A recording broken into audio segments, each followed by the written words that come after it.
So yeah, the face that I used is in fact an old style wooden railway Stepney after I spray painted it in a new coat of gray spray paint, then used a paintbrush to get the eyes and the eyelids in. Well, actually I used the Sharpies to get the black bits in there. Now, the body itself right here is made from an old style wooden railway Duncan, and I know that may be hard to believe because this is much too short to be Duncan, and I am aware that Duncan is not in this shape. In fact, you would probably think that this may actually be a wooden railway Millie because she is in fact this length, or it could maybe be a wooden railway lady.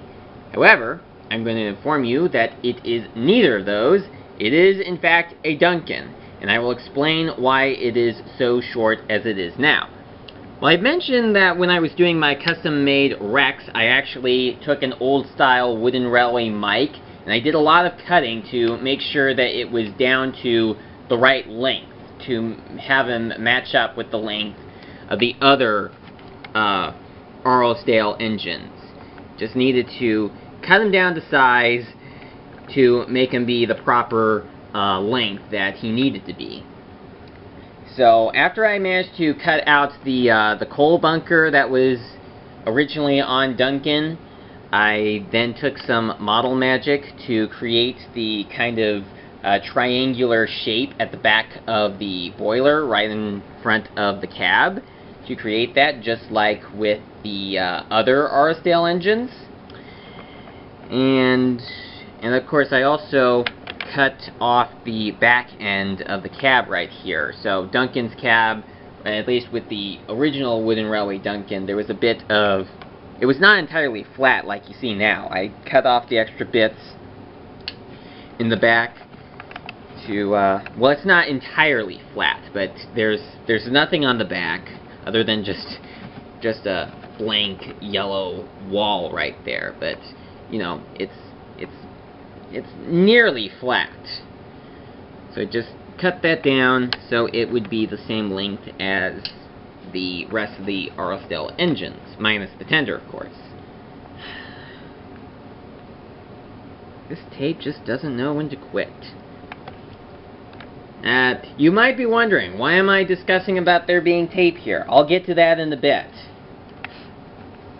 So, just like with the wooden railway Rex I did cut down both the top of the engine as well as the chassis, and then once the glue was all dried, I just spray painted the chassis in black, and then when that was dry, I taped up the different, well, I taped up the entire thing, covered up the entire thing, but I left the wheels uncovered because I wanted to spray paint the wheels so they would be in a yellow color.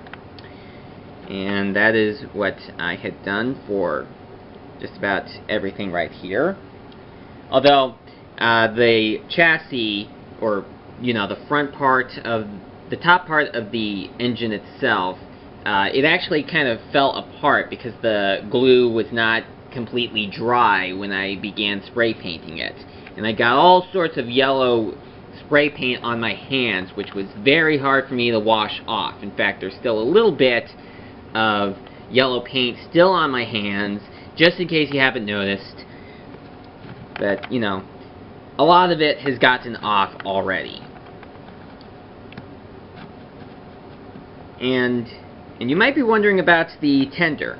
Now, obviously, this is not a Arlesdale Railway tender. It is not a tender from either Mike or Bert because, well, let me do a little comparison. I do have my wooden railway Mike, and you can see that the tender shape does not match right there. And I think that that's because Jock kind of has a slightly different shape in his tender, although based on the Erdl model as well as the illustrations in the Railway series, it doesn't look any different from the other tenders that the Arlesdale engines have. but I think that it's supposed to be in a different shape. So I went ahead and actually used an old Duke tender and spray painted it in yellow. Some people probably would have used a Wooden Railway Emily tender, but I don't have an extra Emily tender, so I went with Duke tender instead. And that was actually the first thing that finished drying after I had done the spray paint.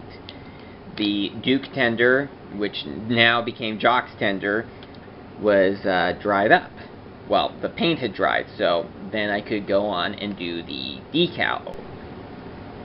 Now once the, once all the paint dried, I just then printed out the name boards on the side, on both sides. It's very bright, actually. Very bright. Can you see that? Can you see that? Okay, I think I can see it now, but it's kind of a bit blurred. You can see the decal for Arisdale, both on this side and this side, right there.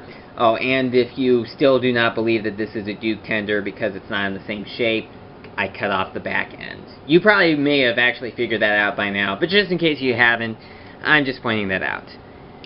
So, got that on the side and just took some transparent tape to get it held down there, and that's kind of the whole reason why there's a bit of tape that is just sticking out, like on the top of the cab and around the front of the cab right here. Although it doesn't look that bad now, but it's kind of hard to keep things taped down and to make sure that there are no sticking out bits.